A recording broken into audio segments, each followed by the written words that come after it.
Greetings, Rob Simpson with you from SeattleHockeyInsider.com, joined at Seattle Kraken Development Camp with none other than Glenn Dreyfuss, who writes for national and international media outlets all across planet Earth. It's very impressive.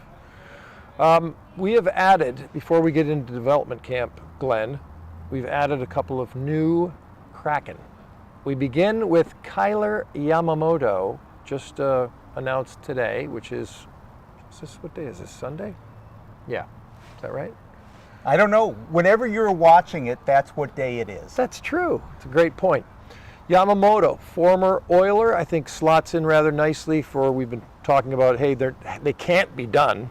They just lost a crew of forwards, so they pick up Yamamoto. It's always about upgrading and upgrading, sometimes around the edges. It doesn't always have to be the big splash. You lose a defenseman in Carson Soucy, so you want to replace him. You do with Brian Dumoulin. You lose a couple of forwards in Sprong and Geeky and Donato, so you want to backfill, and if possible, backfill better than what you lost. And Yamamoto, who fell out of favor in Edmonton, he gets a chance in a new place and with new teammates. And it's somebody within the division that Ron Francis and Dave Haxtell know well. Yeah, and I think, and Dave Haxtell just spoke to us a few minutes ago, and I think he brought up the fact that Yamamoto's a guy that has the work ethic and maybe the attitude and approach that will fit into this dressing room and kind of fit into the team concept that they've already established.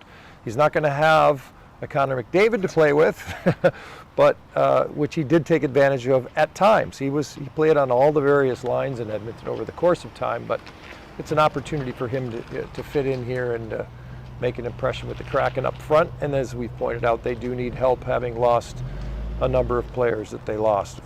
Here's Nugent-Hopkins, open, centers, tipped home! Yamamoto the finish in his home state. His ninth, and Edmonton regains the lead 2-1. Brian Dumoulin, 2 Stanley Cups with the Pittsburgh Penguins. Great pro, special teams guy, PK guy that way. That is the key. The Kraken's penalty killing, 21st in the regular season.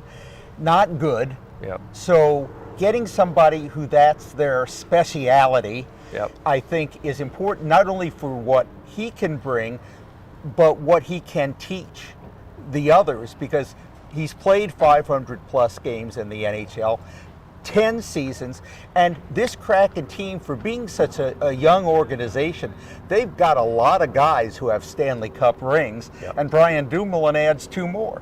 Yep, 2 more cups, 2016 and 17 with the Pittsburgh Penguins. And you know what? It is huge. It makes such a difference, especially come playoff time. Guys that have been through it. I think that's got to be 7 or 8 different cup. Well, Marty Jones is gone now, but so he kind of replaces him in that statistical department. But still a great crop of guys who have incredible playoff experience.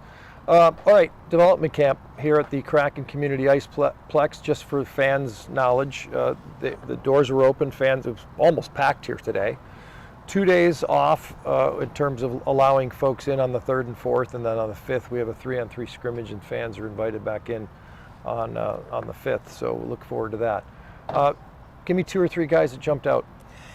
It was interesting, the juxtaposition of comments.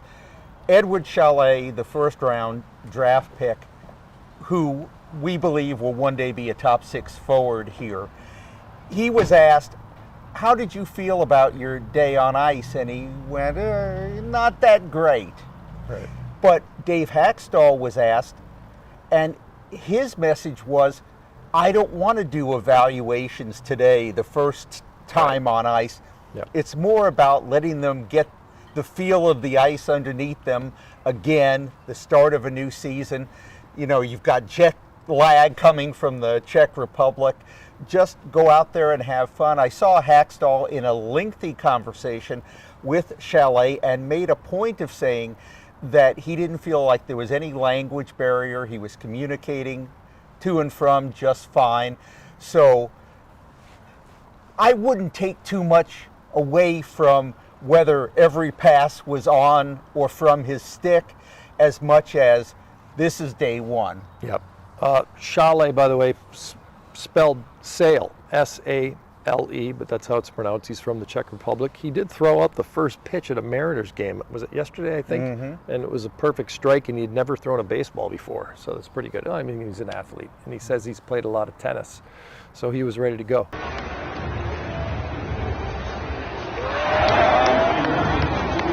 Anybody else? You got anybody else besides the first rounder? By the way, smooth skater, you know, I just noticed he was effortless. Like, he just has such a smooth stride that it just felt like it was effortless for him getting around, or maybe picking up speed. It just seemed like there's not a lot of effort there.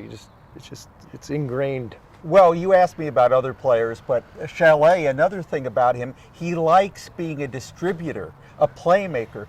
What's unusual is he's not a center. And I don't know how much playmaking you can really do from the wing, or that his coaches will want him to do. So he can learn to be a little more selfish and learn to score, but if he can also distribute, so much the better, as long as he doesn't look to pass first all the time. That's one thing the coaches will want to watch out for. Guys that jumped out for me, David Goyette, who I'm writing a piece about. Maybe it's already up when you get to this. Goyette, I think he had 92 points for Sudbury in the Ontario Hockey League this past season. He just looked very impressive in the first session.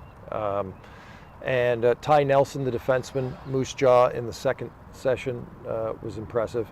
And the shot that everyone was talking about when we were in Nashville at the draft of Rakoff, the second round, the first player of the three they took in the second round, that shot is as heavy and as impressive as they said it was. He can rip it.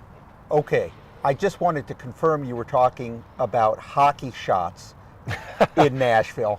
Yeah, it's a good point. Okay, just a little clarification. You can check out Glenn's stuff, Hockey News, Seattle, right? Well, you don't have to. You don't have to. Or you can just check out SeattleHockeyInsider.com, You know, which of course Glenn has written for and will be writing some tidbits. We'll continue to write for.